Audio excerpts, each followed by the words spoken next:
Chaque année, je passe environ un quart du temps, en fait, des nuits surtout en forêt, en milieu naturel, donc en dehors de chez moi. Pour moi, c'est même pas un hobby de vivre en forêt, parce que c'est vrai un réel besoin. Ça fait quand même 5 ans que je dors dans les bois très souvent et j'ai jamais eu de soucis. Les principaux risques pour moi dans la nature, c'est l'homme. On peut faire des mauvaises rencontres, moi ça m'est déjà arrivé. Donc c'est pour ça que j'essaye de me cacher en quelque sorte, qu'on essaie d'être un peu camouflé.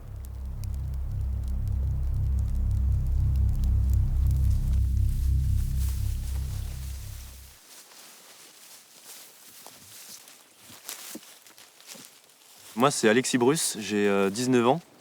J'habite en Haute-Savoie dans la région Rhône-Alpes.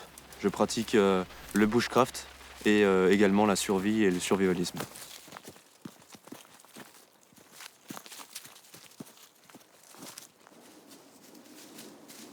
J'ai été malheureusement confronté à des situations d'agression, notamment lorsque j'étais plus jeune.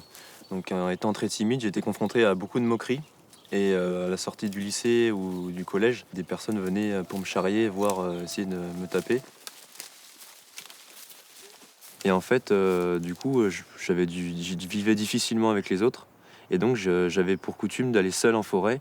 Et là, j'avais pas affaire aux autres, donc ma timidité, du coup, voilà, enfin, je n'avais pas ce problème-là. Et ça m'a aidé aussi je dirais, à grandir en quelque sorte, à réfléchir, de me retrouver seul, voilà, dans cet environnement. Je trouve que c'est quelque chose qui nous aide à penser et voilà, qui ouvre un peu notre esprit.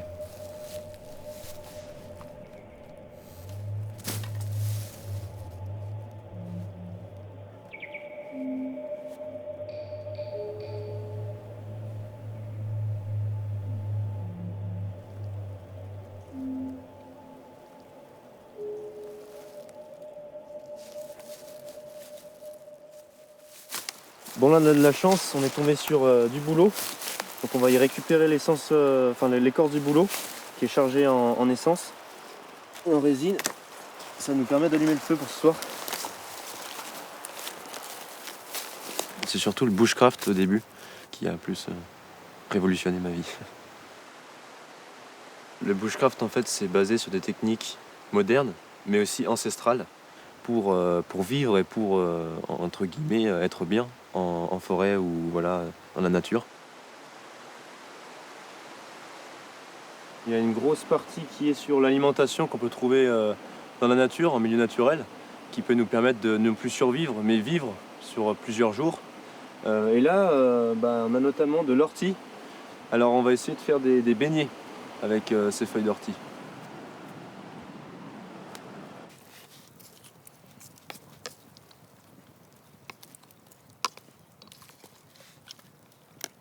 L'instinct primaire de l'homme, c'était de vivre dans le milieu naturel.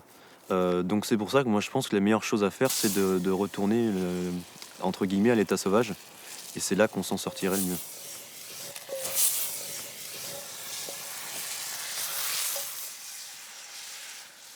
C'est sûr qu'a priori, on voit ce milieu comme un milieu hostile. En revanche, faut juste le connaître, en fait, cet environnement.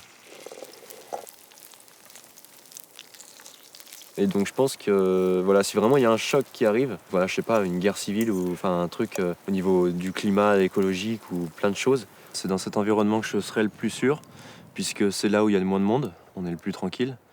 Et aussi on peut s'y abriter avec toutes c'est pareil, les ressources que nous propose par exemple la forêt.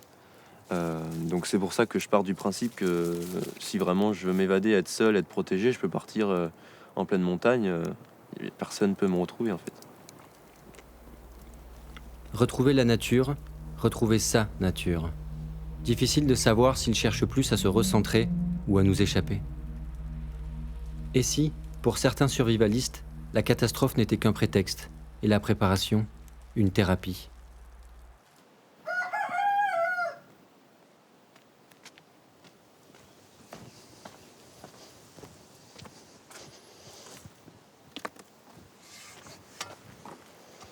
Il y a certaines personnes, certains survivalistes, ils viennent à ce côté, on va dire, cette survie dans ce monde, parce que je pense qu'ils ont vécu quelque chose dans leur vie qui va être un déclencheur.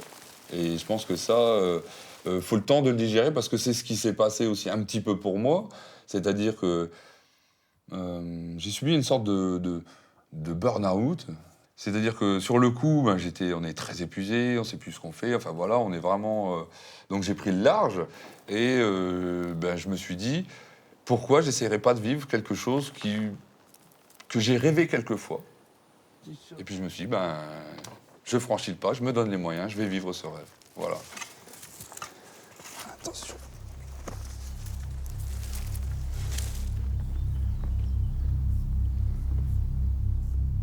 Alors je m'appelle Freddy, j'ai 40 ans, sans enfant, célibataire, survivaliste dans l'âme et avant tout jardinier.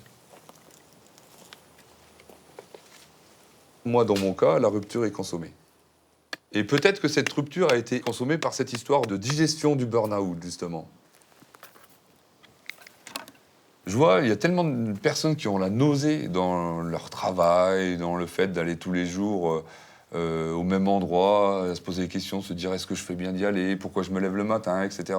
Ben moi, j'ai envie de leur dire, si jamais vous trouvez quelque chose qui vous plaît, vous allez voir, moi, je ne mets plus le réveil le matin.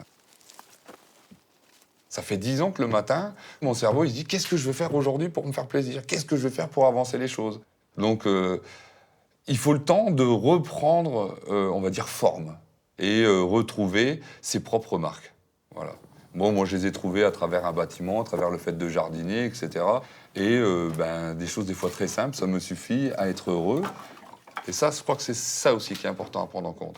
C'est-à-dire arrêter de gérer sa vie comme je faisais avant, gérer ma vie comme une entreprise, mais maintenant je prends en compte ces éléments non chiffrables, qui est ma personnalité, mon cœur, ce que j'aime, etc. Toutes ces choses qui peuvent me faire vibrer. Le survivalisme serait donc un simple remède contre les angoisses de notre époque. Une philosophie pratique qui permet à des individus qui en ont besoin de se reconstruire étape par étape, loin de notre société toxique.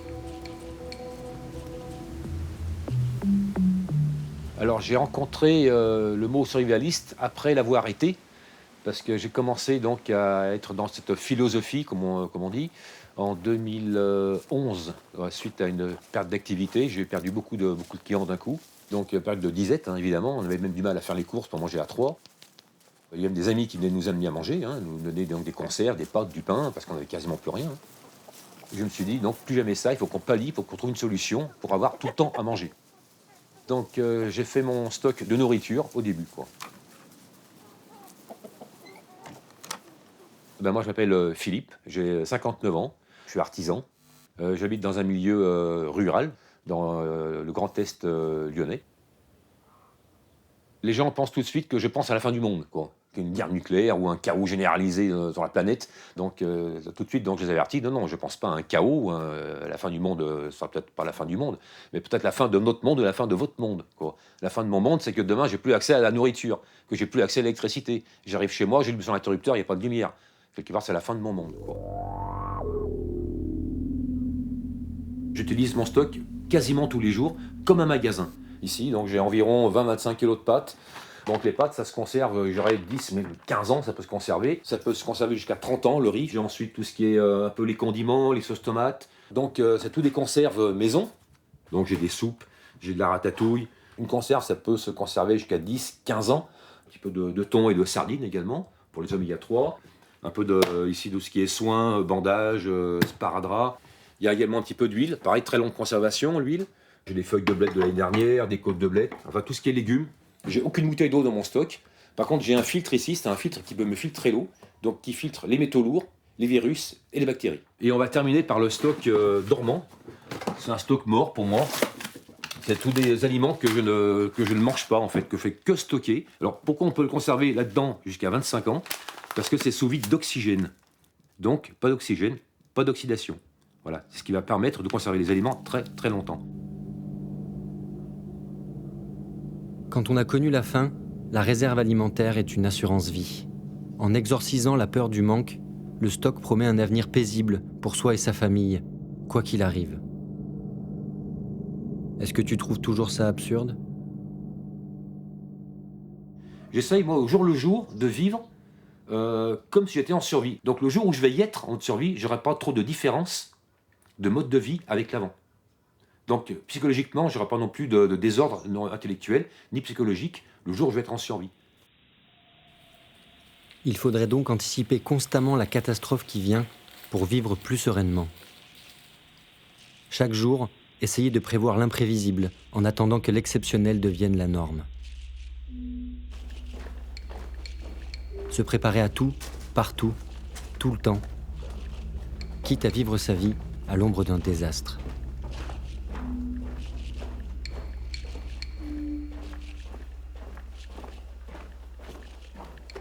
Donc là, on se trouve dans une forteresse du 19e siècle que j'ai acquis il y a un peu plus d'une dizaine d'années parce que j'ai trouvé que c'était un endroit qui avait un potentiel très intéressant parce que j'avais l'impression d'investir dans quelque chose qui pouvait m'amener une forme de sécurité.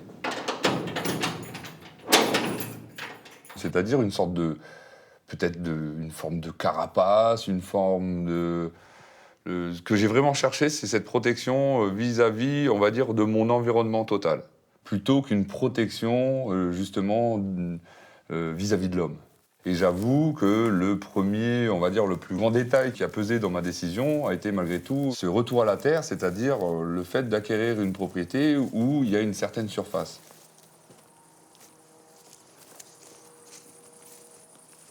Alors au total, la propriété fait un peu plus de 20 hectares. Ce qui est très intéressant du fait qu'aujourd'hui, c'est quand même assez difficile d'acquérir du terrain. En plus, là, on a une parcelle d'un seul tenant, ce qui donne de grandes possibilités. Ma priorité est réellement axée sur le fait de gérer mon autonomie, c'est-à-dire me protéger en ayant des stocks d'eau buvable, en ayant de la nourriture pour un certain temps. Et dans l'autonomie ou le survivalisme, on sait très bien que le jardin, c'est la part la plus importante de la survie. Donc ce que j'ai cherché à faire, c'est tirer parti de mon environnement, c'est-à-dire diminuer le fait d'aller vers l'extérieur pour aller chercher des produits. Voilà. On a un petit jardin ici parce que j'avais envie de concentrer un petit peu, en tout cas à cet endroit-là, quelques plantes. Parce que j'ai cherché à créer des microclimats. Et ça, je crois que c'est le plus important, c'est ne jamais oublier qu'à chaque endroit, peu importe dans quelle région on est, de toute façon, là où vous implantez un arbre, une butte, n'importe quel élément de l'environnement va influencer notamment l'endroit exact où vous êtes. Donc il faut être conscient de ce microclimat afin d'optimiser sa production.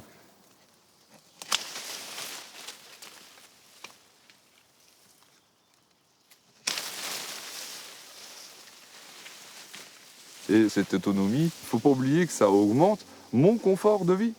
C'est-à-dire pouvoir passer l'hiver tranquille.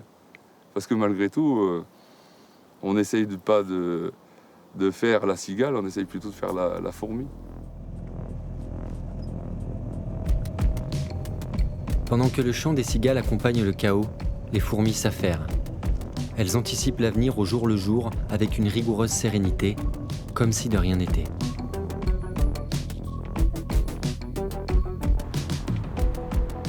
À une époque où le besoin de donner un sens à sa vie est devenu un enjeu de génération, qu'est-ce qui empêcherait le survivalisme de devenir la prochaine tendance à la mode ?